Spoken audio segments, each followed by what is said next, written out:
Welcome to Google Cloud AI Developer Relations Virtual Training for Junior Data Scientists. In this episode, we'll cover transfer learning. My name is Andrew Furlich, and I'm a staff member at Google Cloud AI Developer Relations. So in today's session, we'll cover first using pre-built and pre-trained models from TF.Keras. And then we'll do the same thing, but we'll show how to do it from the TensorFlow Hub, referred to as TF.Hub. And then we'll dive deep into transfer learning, talking about how to do it for similar tasks, and then how to do it for distinct tasks. And then we'll wrap it up with domain weight transfer. So let's start with TF.Keras. So the TF.Keras framework comes with a number of built-in models that can be either used as is or could be retrained or fine-tuned for transfer learning. And they come in several categories, like the sequential category, where you got a VGG 16 and a VGG 19, the residual versions, like a ResNet or a ResNet v2, wide residual networks like ResNext, Inception, some alternatively connected CNNs like a DenseNet, an Exception, or a NASNet, and then some mobile ones like MobileNet and MobileNet v2. So when you want to use them, you're going to import them from the Keras applications. And as you can see, you just import them by their names here. Okay, so let's start off with what's in a TF.Keras model, or what we call a base model, where the base models are all pre-built and they're complete, but they're untrained, which means that the weights and the biases are randomly initialized. And each one of them is configured for a specific input shape, which you can see in the documentation, and a number of output classes. Well, and actually in every one of these cases, they're pre-configured for 1,000 output classes based on the ImageNet. But you can think of the models consisting of this. You have the convolutional section of it, or the bottom layers. And then finally, when you get to the classifier group, you're going to have your final pooling flattening layer. We also refer to that as the bottleneck layer. And then the final classifier, which is a dense layer. Okay. So let's go ahead and just start off by getting a pre-built one. So from TensorFlow Keras applications, we're going to import a ResNet 50. And we just instantiate it. Now we got the whole model. It's randomly initialized, but it has no optimizer assigned to it. So we need to compile it, assign it to an optimizer.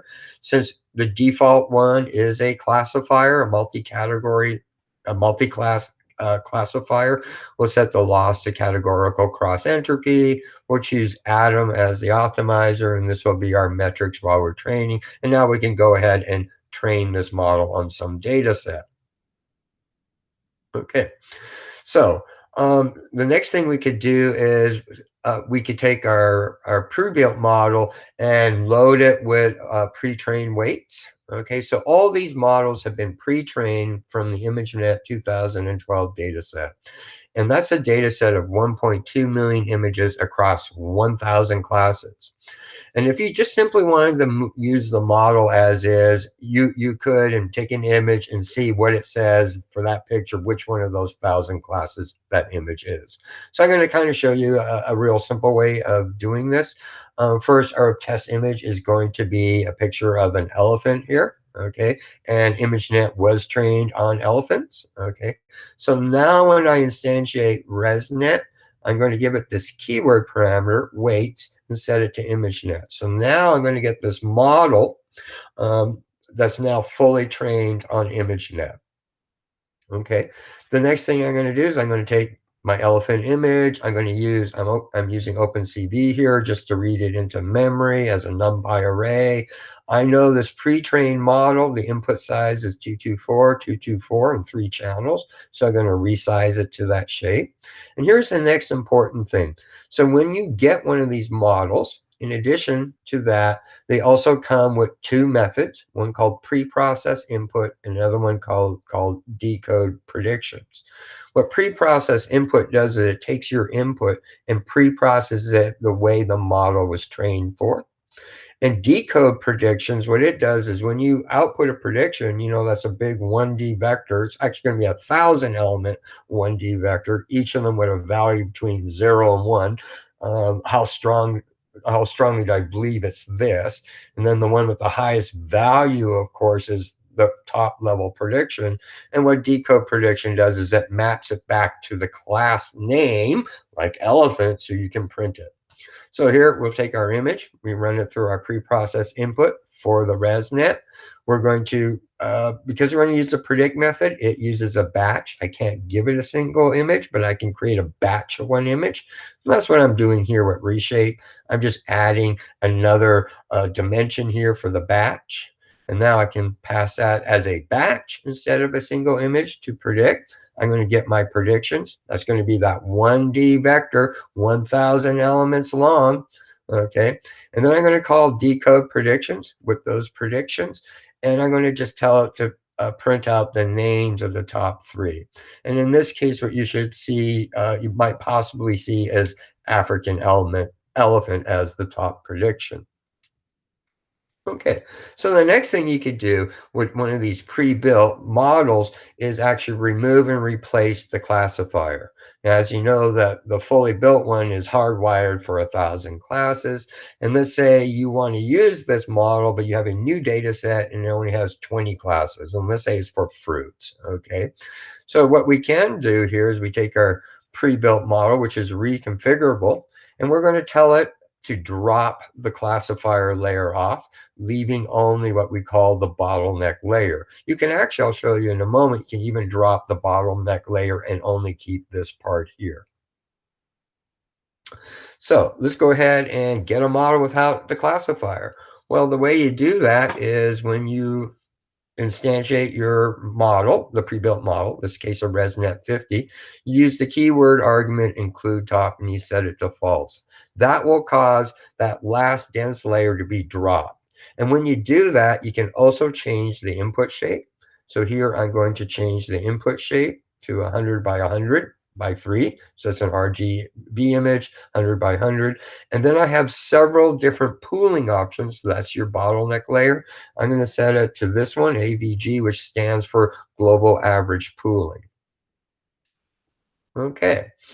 So let's now add a classifier to it. So we got that model, right? So let's go back here. That's our model. We know it doesn't have that last dense layer. Okay. So I'm going to create a dense layer for my 20 classes. That's my fruit. Okay. And then I'm going to bind to it the output from the model. So that's the output coming from the bottleneck layer as the input to this dense layer, which is my final classifier. Then I'm going to put it all together. I'm going to invoke the model object, specifying the input and the output. Of course, this time the input is the input to the ResNet model. The outputs is the outputs to the classifier I've attached to it. Do my compile. I'm ready to train it. Okay, so let's go a step further and let's say you want to replace the bottleneck layer too. Okay, well, in that case, when I do instantiate my ResNet 50, I'm going to also set pooling to none. So I'm not even going to get the bottleneck layer. I'm going to get instead those final feature maps. Okay, and in ResNet 50, those final feature maps, there should be 2048 feature maps that are 4x4 pixel sizes or 16 pixels. They're 4x4s. Okay, so I'm going to just keep a simple bottleneck layer. I'm just going to flatten that into one vector. So I'm going to issue a flatten layer. Again, the input to it is the output of this. Okay, then the output of this will go to the dense layer I'm going to create. And then finally, I'm going to put it all together and compile it. Okay, so let's kind of repeat the same thing, but this time using TF.Hub.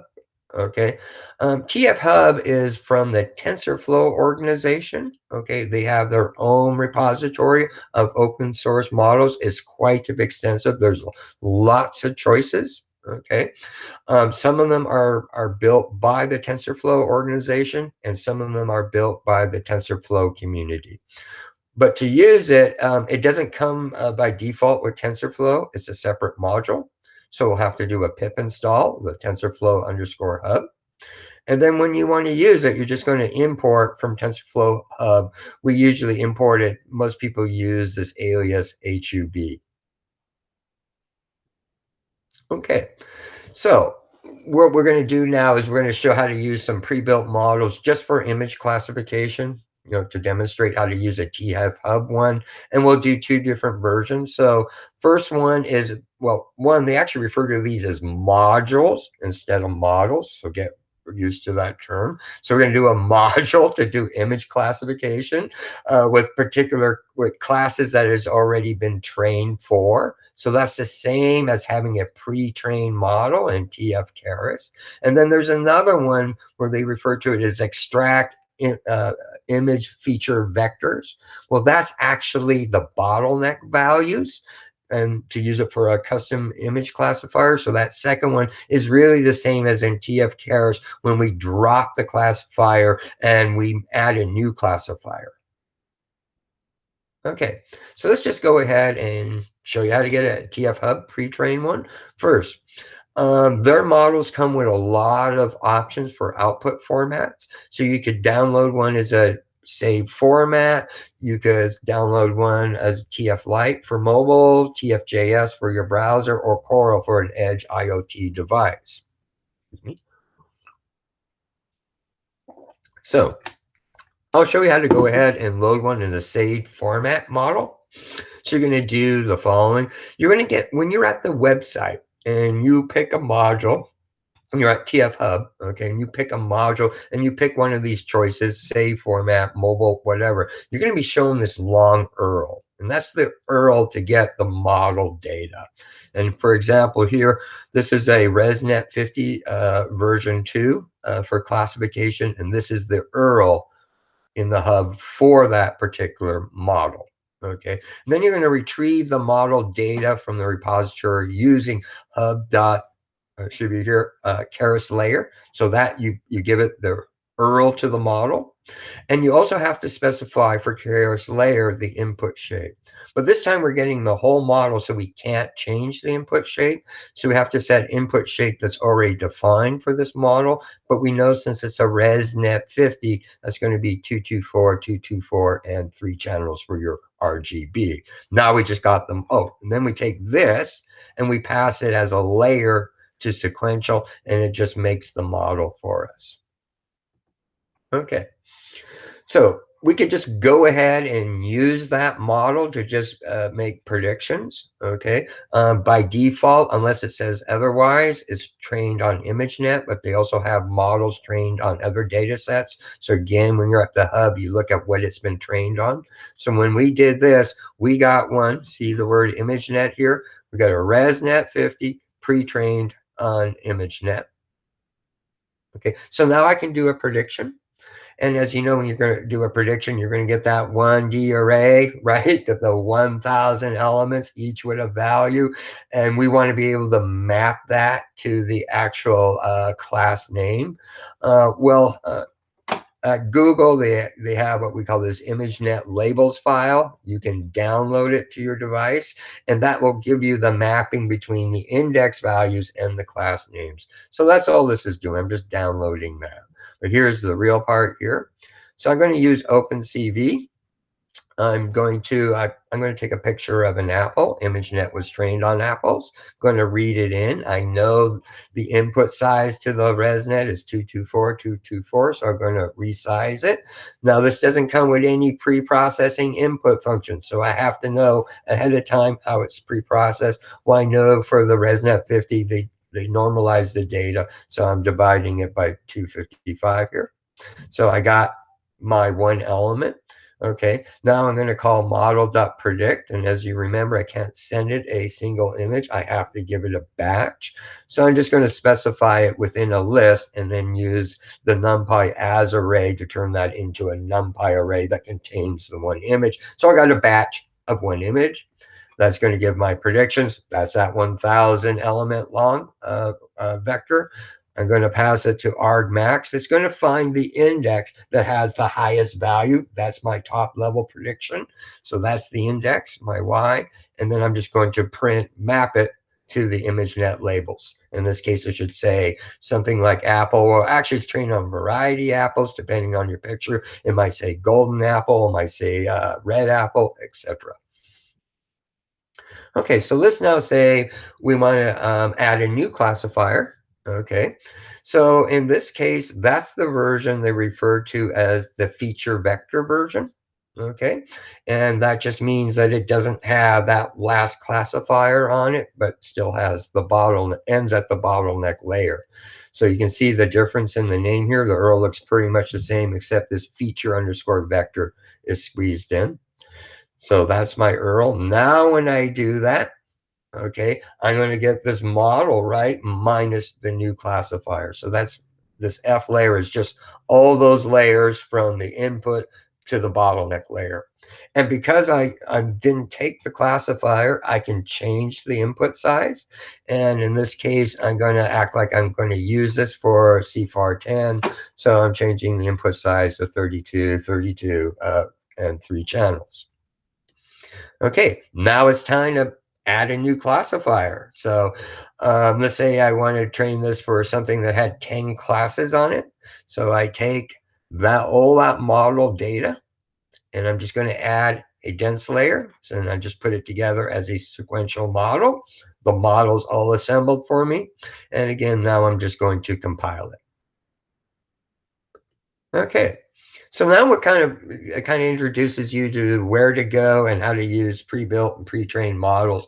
Now it's time to talk about transfer learning.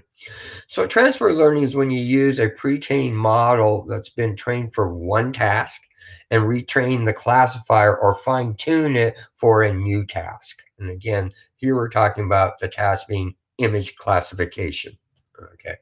So there's two approaches to transfer learning. One is image task, similar tasks, and the other one is distinct tasks. And when we're talking about tasks, we're really talking about image domains or the data set domain. So what do we mean by the difference between similar and distinct tasks? Well, when you're deciding on the approach, you want to look at how similar the source, the pre-trained domain of images are, and the destination domain. Okay. And the more similar are, the more of the existing bottom layers we can reuse without retraining. And what essentially is saying is the closer the two data sets are, the more likely the essential features that were learned during the representational learning section of the model are going to be reusable on the new data set. So let's say hypothetically you trained a data set on fruits. And now you want to take that same model and do transfer learning for vegetables. Well, vegetables and fruits are probably so close together, you only need to retrain the classifier and not the rest of the model. Okay. So when our source and destination domains have this high level of similarity, we generally just replace the existing topmost classifier with our new classifier. And then we're going to freeze the lower layers and train only the classifier. And since we don't need to learn the weights and biases of the other layers, they're already learned, we generally can do this with a new domain with substantially less data and fewer epochs. And that means you can train it with a smaller data set. And a lot of times we need as little as only 100 images per label. Okay, so let's go ahead and do the training. Okay, so let's go ahead and assume this is a TF.Keras example. We're going to get the model. I'm going to get a ResNet 50 model from the TF.Keras applications. I'm not going to take the top layer. I'm going to keep the bottleneck layer as global averaging pooling, and I'm going to load it with the ImageNet weights. And then I'm going to take all the layers in this model and set training to false. So I'm turning the training off. I'm freezing those layers. Now I'm going to add the output layer. So I just take the last output of this model as the input to my dense layer.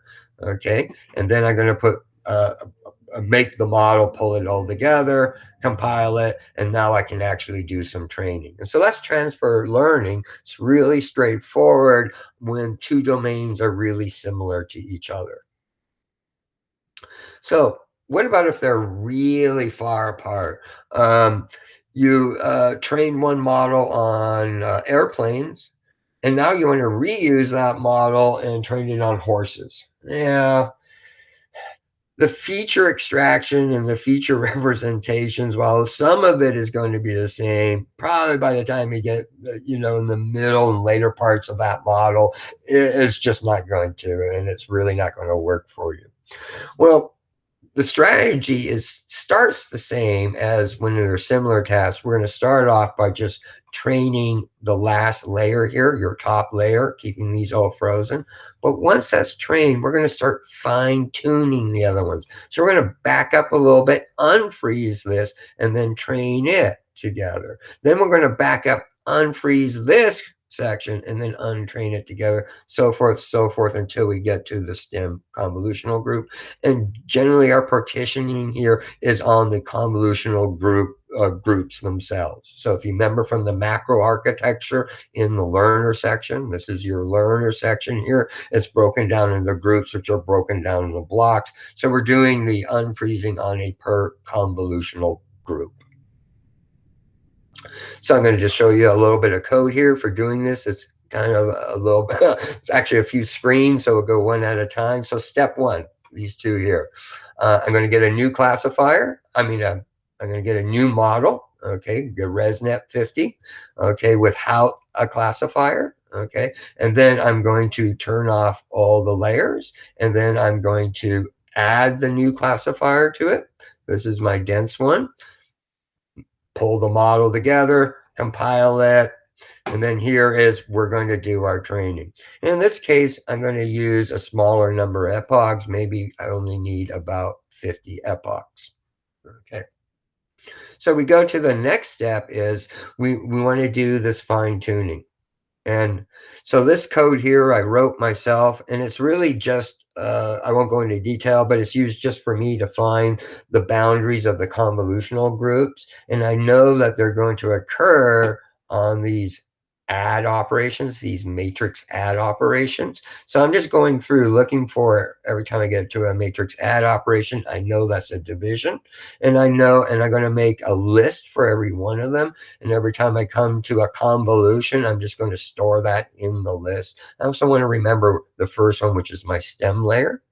And I'm going to actually make a list of those lists, but I'm going to put them in reverse order so I can do that backward parse over it.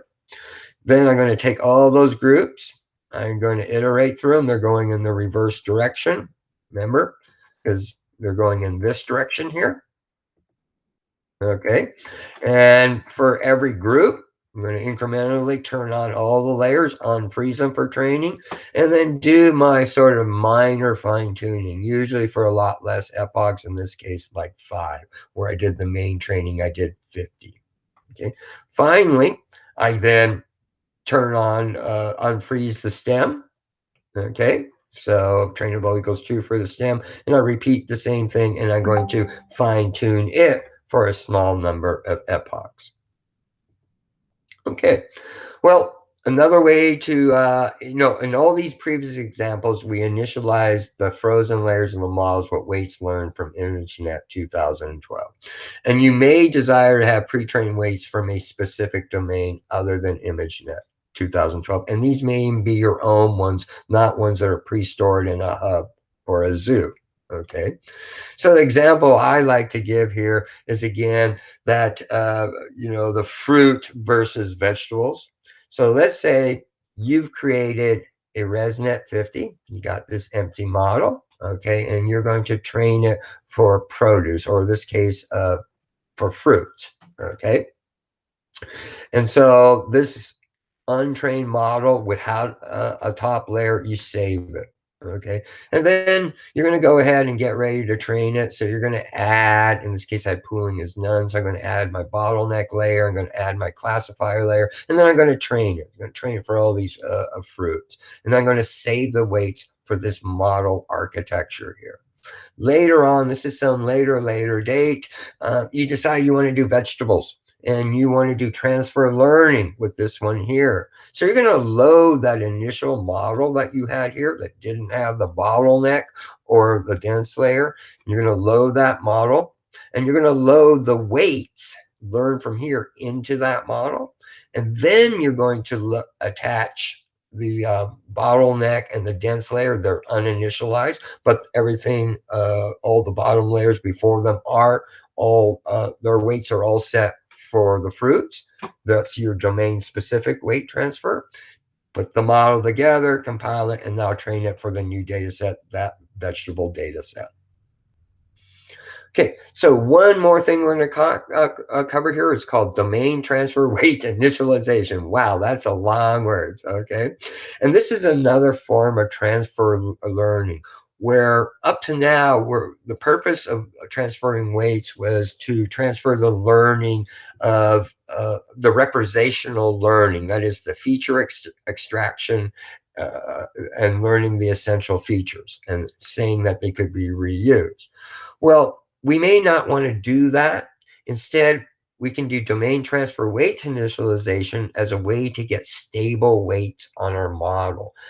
In prior session, like in the hyper parameter tuning one, I talked about numerical stabilization using the lottery hypothesis or warm-ups. This is yet another way of doing it. And it's a way to initialize your weights on your model with a one-shot method such that that weight is going to be ideal for training. Okay. And what we want that first set of weights to be is, first, we want those weights to point in the general right direction for convergence. That's part of your numerical stabilization. We want them to be generalized to prevent diving into an arbitrary local optima. And we want to be able to use them in this single shot fashion over and over and over for that model across different data sets. So the method is pretty straightforward. You first start off with getting the model that you wanted to use. So that's your base model. You're not going to have the task at the end. In this case, it's a classifier. So that's that final dense layer. I'm going to just save that base model. So it's it's randomly initialized right now. What I want to do is I want to train it with a data set. But what I want to do is train it with really, really tiny learning rate, kind of like we did in a warm-up, but instead of raising the warm-up rate slowly to the initial learning rate, I'm just going to keep it down there, but use a high level of regularization. And here I'm mimicking a high level by just adding a dropout layer. And here I have very aggressive dropout. So that's aggressive regularization. Again, I'm going to then do the pre-training for just a few epochs, maybe 5 of them with that really small learning rate. And those weights are going to have a good stabilization of those weights, or they're going to be numerically stable. And I'm going to save that as my weight initialization. So this weight initialization isn't even specific to any particular data set.